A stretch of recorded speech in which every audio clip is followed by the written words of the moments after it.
Do you ever have those moments in your life where you can actually trace back to that moment, to where you are today, just like a crossroads where you turned left, you turned right, and that decision ultimately led you to where you are today. And it was something like really minor, but there's a knock-on effect, like the butterfly effect.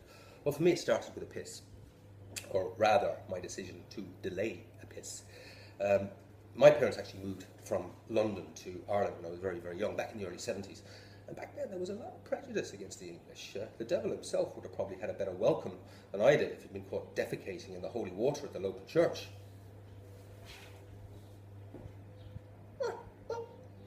What are you doing there, tall? I am shitting in your holy water, so that my evil stench shall emanate across your village in a cloud of putrid evil. Well, good for you. Good for you. Sure, we all need a hobby. There's enough fuckers sitting on their asses in this village doing nothing.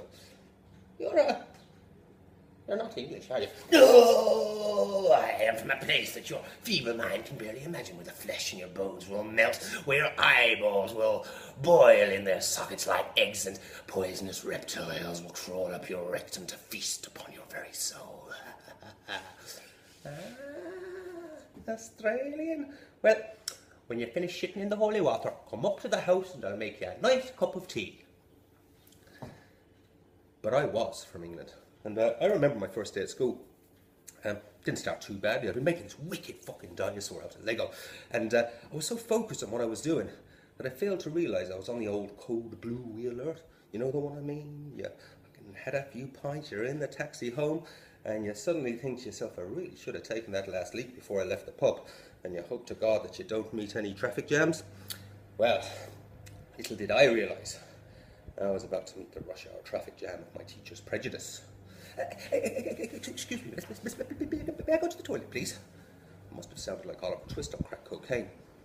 She looks me up and down, giving me the Gus from Breaking Bad look. Yes, Desmond. Of course you can. But first you have to say, I mean, what the fuck? I am just off the fucking boat, and she's expecting Irish oral gymnastics from a 4-year-old? Pardon?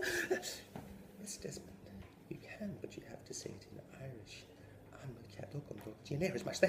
That bitch said it fucking faster, but at this stage I'm on the fucking penis clutch and I'm doing the wee dance. I had to give it a crack. Hey!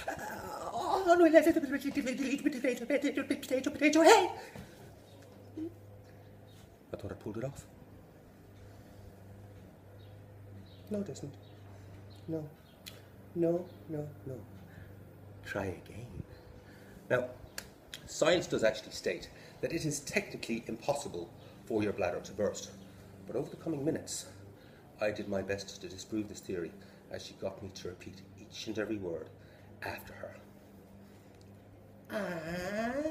And all will yet. With each syllable, the pressure grew higher and higher and higher until I could take no more. As we got to the end, I had what at the time seemed like a good idea. Maybe it would help if I let a little bit out. Oh, mistake! How can I go? No. And it was at this stage, if it was at all possible, that things took a dramatic turn for the worse. There are two things that you need to avoid when you are busting for a piss. One, avoid any situations that may induce laughter. Now, I think we can safely say I had that fucker covered. And number two, avoid any sudden sharp shocks or movements. But you can have a slap of the ruler for being so cheeky. And this is where she took out her final retribution on the English. For the Norman invasion of Ireland, for Oliver Cromwell, for the potato famine, and for Sir Cliff Richard on a 4-year-old. Put out your hand.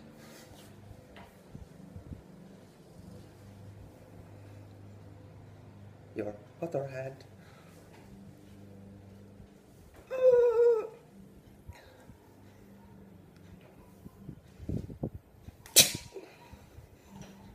Now you can go. But it was too late, and she fucking knew it. The crack of the rule was like the starters gone for the America's Cup. The ship had sailed, and it could quite easily have steered a course across the tsunami-like wave of urine that was rushing down my leg and flowing out across the classroom floor in a yellow tide towards the resonating sounds of laughter ringing in my ears from the other students in the class. It was at this point that I realised I was in for a long, tough ride in Ireland. But then, from nowhere, hope, salvation. I found a powerful ally. The local priest came to visit the school, and he took a very, very strong interest in me. No, not that sort of interest. There had been no further controversy surrounding Father Mickey Feely since the great "That and the pencil in my pocket, you little fucker" incident of 1968. He was interested in my other talent. You see, I had learned how to turn my weakness into my strength. But that is a story for another day.